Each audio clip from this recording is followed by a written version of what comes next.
कितनी देर से अंजलि का इंतजार कर रही हूँ, आई नहीं है अभी तक। मम्मी। अरे बेटा, आ गई तू। आजा आजा, कब से इंतजार कर रही हूँ मैं तेरा। अरे मम्मी, तुम्हें मेरी सास का तो पता है ना। पता लग जाए मैं कहीं बाहर जा रही हूँ तो 10 काम पकड़ा देती है मुझे। पता लग जाए उन्हें कहीं मैं जा रही हूँ, बस फिर तो मेरे पीछे लग जाती है। ये कर जा, वो कर जा, दिमाग खा जाती है मम्मी मेरा। हाँ बेटा, बहुत अच्छे से जानती हूँ तेरी सास को मैं। वो तो दामाद जी का स्वभाव अच्छा है, इसलिए मैं तेरी सास को कुछ कहते ही नहीं हूँ, वरना उसे तो मैं अच्छे से सबक सिखा दूँ। मेरी फूल सी बच्ची की काम करवा करवा कर क्या हालत कर दी है उसने। हाँ मम्मी, आपके दामाद अच्छे हैं, उन्हीं की वजह से मैं ससुराल में टिकी हुई हूँ, वरना वो भी अच्छे नहीं होते ना तो मैं नहीं रह सकती थी ऐसे ससुराल में। वैसे भाभी कहाँ है मम्मी? क्या पता बेटा कहाँ है, शायद कपड़े धो रही है, किसी काम में ही लगी होगी। वैसे मम्मी भाभी की किस्मत अच्छी है, कपड़े हाथ से नहीं धोने पड़ते, मशीन लगा लेती है। एक मेरे भी ससुराल है जो मेरी सास सारे कपड़े मुझसे हाथ से ही धुलवाती है। मशीन होने के बावजूद भी मेरी सास मशीन नहीं चलाने देती, बोलती है बिल ज्यादा आएगा मशीन चलाने से, हाथ से ही कपड़े धो। और तो और मम्मी, आजकल तो मेरी सास को सिलबट्टे की चटनी का ऐसा चस्का लगा है कि मुझे मिक्सी नहीं चलाने देती, हाथ से चटनी पिसवाती है मुझसे सिलबट्टे की। अरे बेटा, मैं जानती हूँ तेरी सास को अच्छे से, ये सब तुझे परेशान करने के नए नए तरीके हैं उसके। हाँ मम्मी, जब मैं भाभी को देखती हूँ ना, मुझे अपनी किस्मत पर बहुत तरस आता है। मैं अपने मायके में तो कितने लाड प्यार से पली थी, और ससुराल देखो मुझे कैसा मिला। और एक मेरी भाभी की किस्मत है, गरीब परिवार से आई है, और ससुराल में आते ही देखो कितने राजपाट है इसके। अरे दीदी, आप कब आई? बस अभी थोड़ी देर पहले ही आई हूँ भाभी। मैं आपके लिए अभी चाय नाश्ता लेकर आती हूँ। अरे चाय नाश्ता रहने दो भाभी, मैं अभी बस खाना ही खाकर आ रही हूँ। आप तो मुझे बस एक अदरक वाली अच्छी कड़क चाय पिला दीजिए। जी दीदी, मैं अभी लेकर आती हूँ। मम्मी तब तक मैं फ्रेश हो लेती हूँ। एक मेरी बहू को देखो अपने ससुराल में कितना राज कर रही है, और एक मेरी बेटी अंजलि को देखो अपने ससुराल में कितना दुख भोग रही है। माँ, अंजलि आई है क्या? हाँ आई तो है बेचारी। अरे माँ, इसमें बेचारी वाली क्या बात है? अब उसे बेचारी नहीं कहूँ तो क्या कहूँ बेटा। ससुराल में उसके सास ससुर उसके साथ कितना अत्याचार कर रहे हैं, और बेचारी को मायके में भी 2 पल का चैन नहीं है। मम्मी ये क्या बोल रही हो तुम? मायके में क्यों चैन नहीं है उसे? 1 घंटा हो गया अंजलि को आए हुए, पर तेरी पत्नी को तो फुर्सत ही नहीं है कि आकर जरा बैठ जाए, उससे खाने के लिए पूछ ले। बिल्कुल मेहमानों की तरह पूछ रही है कि चाय नाश्ता ले आऊं क्या। माँ, प्रीति ऐसा क्यों कर रही है अंजलि के साथ? मुझे क्या पता बेटा, लग रहा है अंजलि का आना प्रीति को खटक रहा है। मैं अभी जाकर प्रीति से बात करता हूँ। जब वहाँ पर अंजलि की सास उसे वॉशिंग मशीन चलाने नहीं देती है, तो मैं प्रीति को वॉशिंग मशीन चलाने क्यों दूं? वैसे भी इस प्रीति के मायके में तो वॉशिंग मशीन हो गए नहीं, इसने तो हमेशा हाथ से ही कपड़े धोए होंगे ना। प्रीति क्या कर रही हो? जी अंजलि दीदी आई हैं, उनके लिए चाय बना रही हूँ। आप पियेंगे? आपके लिए बनाऊँ चाय? क्यों प्रीति, राशन का तुम सारा सामान अपने मायके से लेकर आई हो क्या, जो मेरी बहन को खाने पीने के लिए भी नहीं पूछती हो? मेहमानों की तरह उसे चाय नाश्ता पूछ रही हो।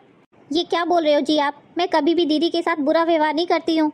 वो तो दीदी अभी अभी आई थी, इसलिए मैंने उनसे चाय नाश्ते के लिए पूछ लिया, और मैं उनकी पसंद का खाना उनसे पूछकर ही बनाती जी। प्रीति झूठ बोलने की जरूरत नहीं है, माँ ने मुझे सब बता दिया कि अंजलि 1 घंटे से आकर बैठी है और तुमने उसे सिर्फ चाय नाश्ते के लिए पूछा है। कान खोलकर सुन लो, तुमसे पहले और तुमसे ज्यादा आज भी इस घर में मेरी बहन का अधिकार है। मेरी बहन के साथ तुम्हारा ऐसा व्यवहार करने की हिम्मत कैसे हुई? नहीं जी, मेरा यकीन करिए, दीदी बस अभी अभी आई थी। वाह वाह प्रीति, मेरी माँ क्या झूठ बोल रही है? ठीक है जी, मुझसे अगर कोई गलती हो भी गई होगी तो मैं हाथ जोड़कर आपसे माफ़ी मांगती हूँ, और आगे से दीदी जैसे आएंगी मैं उन्हें चाय नाश्ते के लिए नहीं पूछूंगी, सबसे पहले उनके लिए खाना ही बनाऊंगी। मम्मी जी मेरे साथ ऐसा क्यों कर रही हैं? मैं तो हमेशा दीदी का कितना मान सम्मान करती हूँ, और मुझे इस बात का भी दुख है, लेकिन इन्होंने माँ जी की बात पर आंख मूंद के विश्वास कर लिया और मेरी एक बात भी नहीं सुनी। लगता है इसमें मेरी ही कोई गलती है, शायद मैंने दीदी को चाय नाश्ते के लिए गलत पूछ लिया। मम्मी, भाभी रोज रोज दाल चावल और रोटी ही बनाती है क्या? हाँ बेटा, रोज घर में यही बनता है। भाभी की किस्मत बहुत अच्छी है मम्मी, जो आप लोग भाभी को कुछ नहीं कहते, रोज रोज एक ही खाना बना देती है। और एक मेरी सास है मम्मी, जिसे रोज दाल रोटी चावल हजम ही नहीं होता, अच्छे अच्छे पकवान बना कर दो। रोज रोज नए नए खाने की डिमांड करती है, नए नए पकवान चाहिए मेरी सास को रोज। इतना सब करने के बावजूद भी वो मुझे बुराई ही देती है। मम्मी आपका अच्छा है मम्मी, रोज रोज आप दाल रोटी चावल खा लेती हैं, अपनी बहू से कभी नए पकवान की डिमांड नहीं करती हैं। वैसे एक बात बताइए मम्मी, आपका मन कभी नहीं करता कि आप भी अच्छे अच्छे पकवान खाएं, भाभी से अच्छे अच्छे पकवानों की डिमांड करें? मीठे में खीर हलवा, ऐसे नहीं लगता कि कभी ऐसी चीजें भी खाओ आप? हाँ बेटा, सही कह रही है तू, मैंने तेरी भाभी को जरूरत से ज़्यादा ही छूट दे दी है। उसके मन में जो आता है वो बना लेती है। अरे बनाने से पहले एक बार भी मुझसे नहीं पूछती। हाँ मम्मी, इसलिए तो कह रही हूँ भाभी की किस्मत बहुत अच्छी है। अच्छा मम्मी, मैं चलती हूँ अब, मुझे आए पूरे 4 घंटे हो गए हैं, ये भी ऑफिस से आते ही होंगे। ठीक है बेटा, पर तू इसी तरह से आते जाते रहना। प्रीति, ओ प्रीति। जी मम्मी जी, मैंने कुछ कपड़े निकाले हैं धोने के लिए, उसे धो देना। जी मम्मी जी, मैं धो दूंगी। और हाँ, वॉशिंग मशीन मत चलाना आज, वॉशिंग मशीन से दाग छूटते नहीं है जल्दी से, हाथ से धोना मेरे कपड़े। और वॉशिंग मशीन चलाएगी तो बिल भी तो कितना आता है। कोई बात नहीं मम्मी जी, मैं हाथ से धो दूंगी कपड़े। बड़ी आई महारानी, वॉशिंग मशीन से कपड़े धोने वाली। मेरी बेटी इतने शान शौकत से पली बड़ी हाथ से कपड़े धो रही है, और ये गरीब परिवार से आई बहू, इसे वॉशिंग मशीन से कपड़े धोने हैं। अरे माँ, क्या हो गया, इतना उदास क्यों बैठी हो आप? अब क्या बताऊं बेटा। कही ना माँ, क्या बात है? अरे अब क्या बताऊं बेटा, ये प्रीति है ना, बेस्वाद खाना परोसती है मुझे, और खाना बनाने से पहले एक बार भी मुझसे पूछती नहीं है।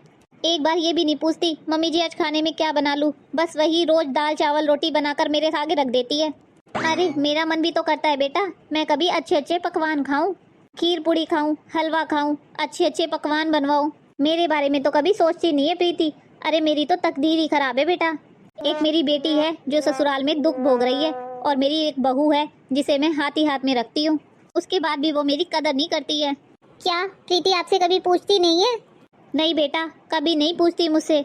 अब तू ही देख बेटा, मेरी जिंदगी कितने दिनों की बची है।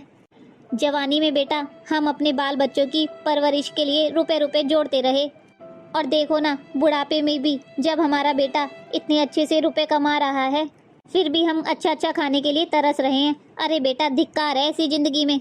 माँ, आपको जो खाना है वो प्रीति से बोलिए, और जो वो ना बनाए तो मुझे बताइएगा। अरे बेटा मैं कब और क्या बोलूँ उसे, मेरे बोलने से पहले ही वो खाना पहले ही चढ़ा देती है। और खाना बनाने के बाद अगर मैं उससे कोई पकवान बनाने के लिए कहूँगी तो वो सीधा मुझसे बोल देगी खाना तो बन गया है, अब पकवान बनाऊंगी तो खाना बेकार हो जाएगा। इसलिए बेटा मैं कुछ नहीं बोलती उसे, अपना मन मार लेती हूँ। तुम उदास मत हो माँ, मैं अभी प्रीति से बात करता हूँ। प्रीति, प्रीति जी कुछ चाहिए आपको? जिसे तो जो चाहिए होता है उसे तो तुम देती नहीं हो, और मुझसे पूछ रही हो क्या चाहिए। मेरी माँ की सेवा करने में तुम्हें कोई तकलीफ होती है क्या? नहीं जी, आप ये क्या बोल रहे हो? अरे वो मेरी भी माँ है, भला मुझे माँ की सेवा करने में क्या तकलीफ होगी? फिर क्यों माँ को खाने पीने के लिए तरसा रही हो तुम इस उम्र में? अरे कमा कर तो मैं लाता हूँ ना, तुम अपने मायके से थोड़ी ना ला रही हो, फिर मेरी माँ को क्यों तरसा रही हो? आप ये क्या बोल रहे हो जी? अगर मम्मी जी मुझे कुछ बनाने के लिए बोलेंगी तो मैं क्या मना करूँगी उन्हें? तो तुम बिना बोले नहीं बना सकती हो माँ के लिए कुछ अच्छा अच्छा? ठीक है जी, मुझे माफ़ कर दीजिए, आज के बाद मैं मम्मी जी से पूछकर ही खाना बनाऊंगी इनके पसंद का। अरे मम्मी, मैं तो तुम्हें बताना भूल गया, मेरा दूसरे शहर में ट्रांसफर हो गया है।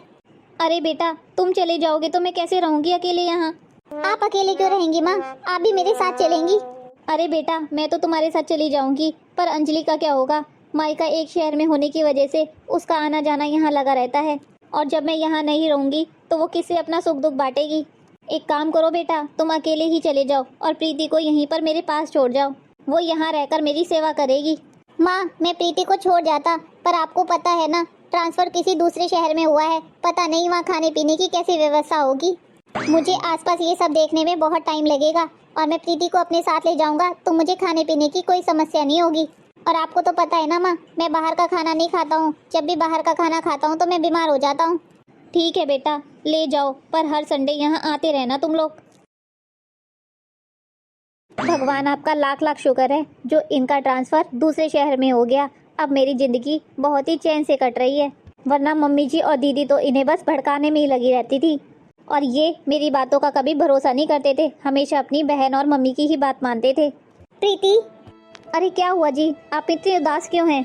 प्रीति, अंजलि का फोन आया था, माँ की तबीयत कुछ ठीक नहीं है, उन्हें हार्ट से संबंधित कोई बीमारी हो गई है, उन्हें इसी शहर में भर्ती किया गया है। क्या ये सब कैसे हो गया? हाँ प्रीति, ये सब अचानक हो गया। जिया जी और अंजलि उन्हें हॉस्पिटल लेकर आए हैं, और अंजलि ने बोला है अब माँ को हम अपने साथ यहीं पर रखें, क्योंकि उन्हें बहुत ज़्यादा देखभाल की ज़रूरत है। हाँ जी, अब हम मम्मी जी को अकेले नहीं छोड़ेंगे ऐसी हालत में, मैं उनकी देखभाल करूँगी अच्छे से। हाँ प्रीति, तुम एक कमरा माँ के लिए साफ कर दो, मैं अभी हॉस्पिटल जा रहा हूँ, 3-4 दिन में माँ को हॉस्पिटल से डिस्चार्ज कर देंगे। जी आप हॉस्पिटल जाइए और मम्मी जी को देखिए, यहाँ पर मैं संभाल लूँगी, मम्मी जी को आपकी ज़्यादा ज़रूरत है। मम्मी जी, आपको टेंशन लेने की ज़रूरत नहीं है, मैं आपकी अच्छे से देखभाल करूँगी। मैंने आपके लिए खिचड़ी बनाई है मम्मी जी, ले आऊँ आपके लिए? मुझे नहीं खाना है, पूरे 4 दिन से मैं दाल की खिचड़ी खा रही हूँ। अरे कभी तो कुछ अच्छा खिला दिया करो। जब से आई हूँ तब से मूंग दाल की खिचड़ी, दाल का पानी, जूस, बस यही खाए जा रही हूँ, पिए जा रही हूँ। मैं जानती हूँ प्रीति, तुम मुझसे बदला ले रही हो, जानबूझ के मेरे साथ ऐसा कर रही हो। मम्मी जी, आप ये क्या बोल रही हो? आप अभी बीमार हो और आपको सेवा की ज़रूरत है।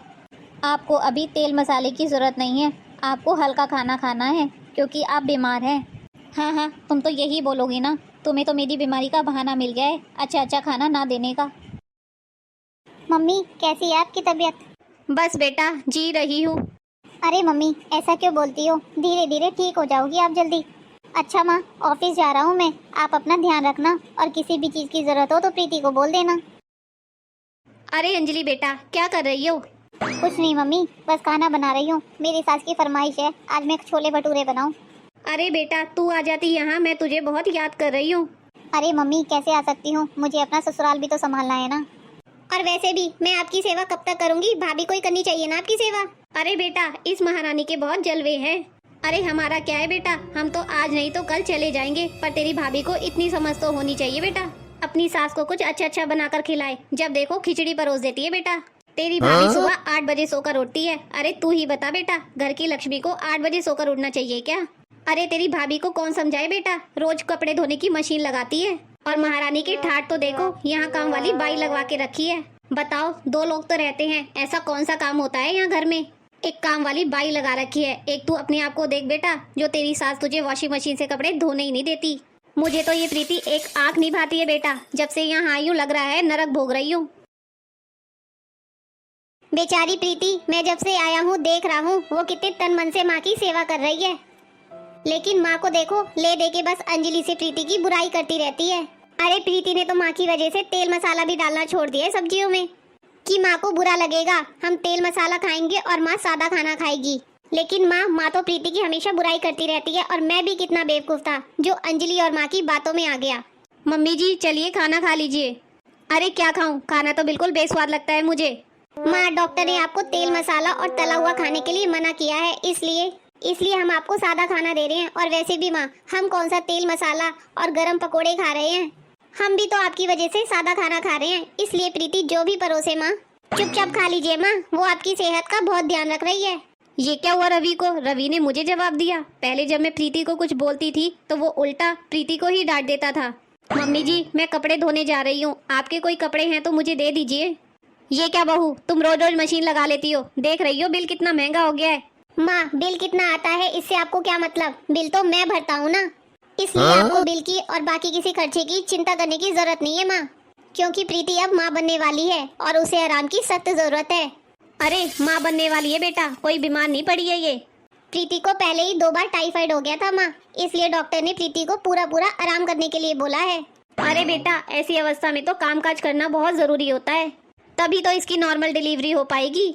देखिए माँ, आप प्रीति की तुलना अपने समय से मत कीजिए, प्रीति आपकी कितनी देखभाल कर रही है, यही बहुत है। फिर भी आपको चैन ना हो तो आप अपनी बेटी को बुलवा लो।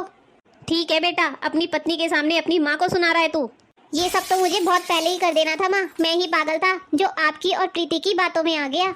और दूसरी बात माँ, अंजलि अगर अपने ससुराल में खुश नहीं है, उसे ससुराल में कोई दिक्कत है, तो उसकी तुलना आप प्रीति से क्यों करती हो? ये सब अपना अपना नसीब है माँ। और तुम भी मुझे माफ कर देना प्रीति, मैंने पता नहीं तुम्हें क्या क्या कह दिया गुस्से में आके। लेकिन आपको ये सब मालूम कैसे हुआ जी?